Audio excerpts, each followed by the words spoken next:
va faire un pain de petit épeautre aujourd'hui. Vous aurez besoin de 500 g de farine. Moi, j'ai l'habitude de travailler avec cette farine. Céréales et paradis. 9 g de gros sel non iodé. Donc, on commence par mélanger le sel et la farine. On va verser sur la farine 350 g d'eau tiède ou de l'eau de source ou une eau que vous avez laissé décanter minimum 2-3 heures.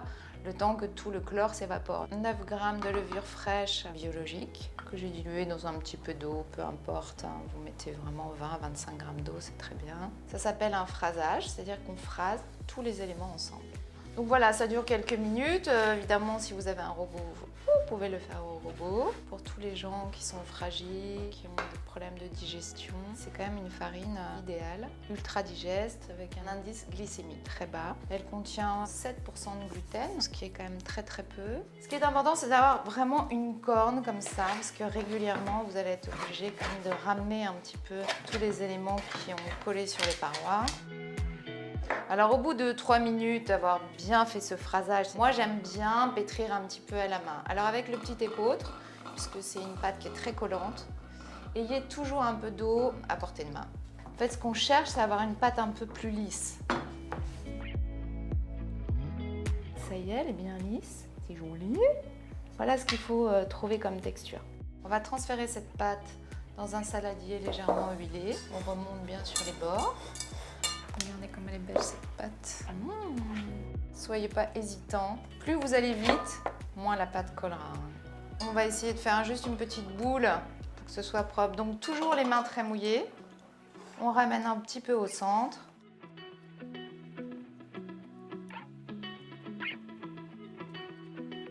On va avoir entre une demi-heure, 45 minutes de temps de pointage, le temps que la levure fasse son travail.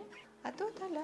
Voilà, là on découvre, on voit bien que la pâte n'a pas séché. Ça fait donc là 45 minutes qu'elle est dans un endroit, j'ai cherché l'endroit un peu le plus chaud dans la maison, la chambre qui était à 22,5 degrés. Si évidemment il fait plus chaud, vous laissez une demi-heure, c'est largement suffisant. Maintenant, on va mettre en moule. Je huile à l'huile de coco mes moules. J'ai remarqué que ça faisait une très jolie croûte sur le pain.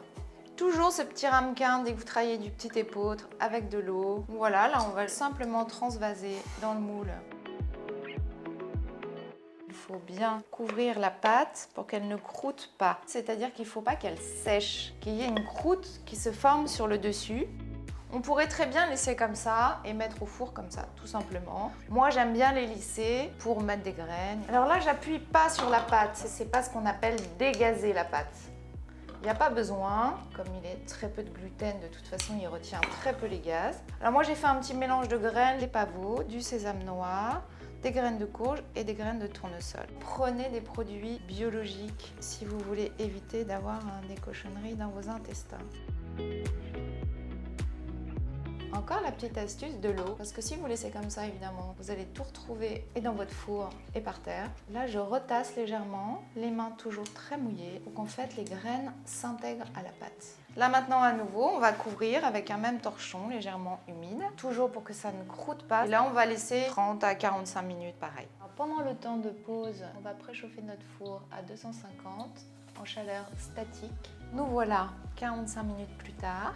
On voit bien qu'il a bien pris en volume.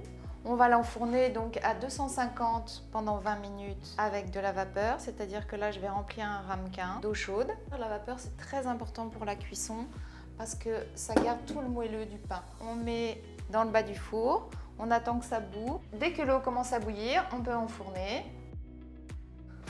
Wouh! Et là, on compte 20 minutes à 250 avec la vapeur, puis on baissera à 230. Donc là, ça fait 20 minutes. Il est bien gonflé. On baisse à 230. À ce moment-là, vous pouvez juste poser un morceau de papier cuisson sur le dessus pour éviter qu'il se colore à nouveau trop. Et on referme pour 20 minutes. Au bout de 40 minutes de cuisson, on va retirer la vapeur. Et là, on va le démouler pour le remettre 10 minutes hors moule à 210 degrés, four entrouvert pour que toute la vapeur s'échappe. Il est pas beau, ça va? Pour vérifier qu'il soit cuit, dans pourtant ça sonne bien cru. Là maintenant, il y a un moment très important, c'est qu'il va falloir résister avant de vouloir le couper. Ça s'appelle le ressuage, c'est qu'il faut vraiment qu'il refroidisse minimum 45 minutes, 1 heure. Sinon vous allez vous retrouver avec une mie qui colle. En fait, c'est le temps que vraiment tous les gaz s'échappent. Résistez, résistez. Et voilà, en quelques heures, on a un pain de petite épeautre maison.